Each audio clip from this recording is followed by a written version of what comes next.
Jai Sri Krishna, and today we shall do the Yog Vashishta, and it is the Supreme Yoga, Yog Vashishta by Swami Venkateshananda. And we are on page 89. And here, basically, what they are trying to say is that even the wise are overpowered by the jugglery of Maya. Just like when somebody does magic and you are, oh my God, is this possible? So here, basically what it's trying to say is that even the wise, even the powerful are overpowered by the jugglery of Maya. And I start reading the page now. Vashishta continues, having manifested in the infinite consciousness, the mind has by its own nature spread itself out. So when you are you achieve the infinite consciousness, your mind has kind of spread itself out, And by its nature, again, it makes the long appear short and vice versa, and makes once appear to be different and vice versa. Even a little thing which it touches, it magnifies and makes its own. See, in other words, don't we make big things? Sometimes when, your children or someone else is speaking to you, don't you say you're making a big thing out of a small thing? Because that's the way you perceive it in your wisdom. But the younger ones in this path will consider it a major thing, and as a parent you will say, we've gone through it many times, it will be all right. But again, it's Maya, and it depends upon what stage you are on. It creates countless worlds, and in the twinkling of an eye it destroys them. Again, that is probably even in our imagination. Haven't you heard the story of the milkmaid and the milk? And even as an able actor plays several roles one after the other, the mind assumes several aspects one after the other. It makes the unreal appear as real and vice versa. And on account of this, it seems to enjoy and to suffer.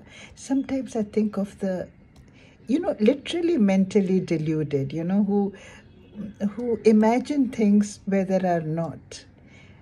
Obviously, there is also the mind playing tricks. This is in my mind.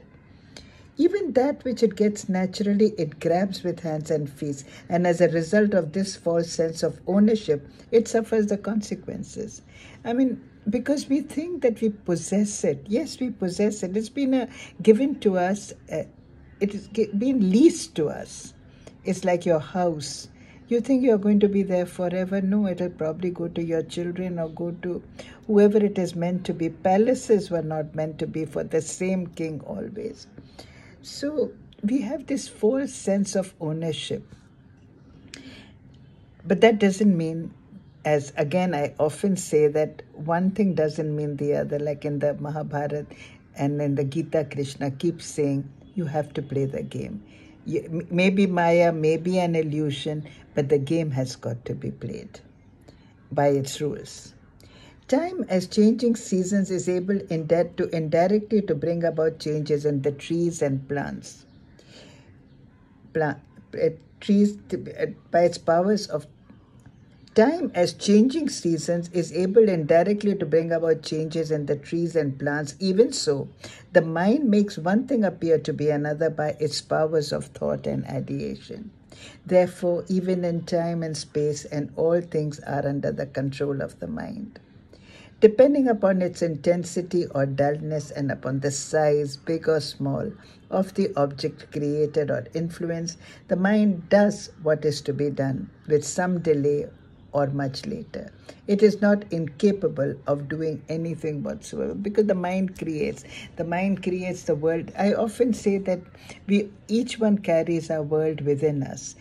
Maybe not literally, the globe, but yes, what we believe, what we think, and those are forever, created by us. Yeah. So actually I stopping at half a page because from here we are going to have a story starting. That is, another interesting legend that he's going to tell us. So we will do that next time. So until next time, you take care and God bless. And ponder upon these words in the Yog Vashishta.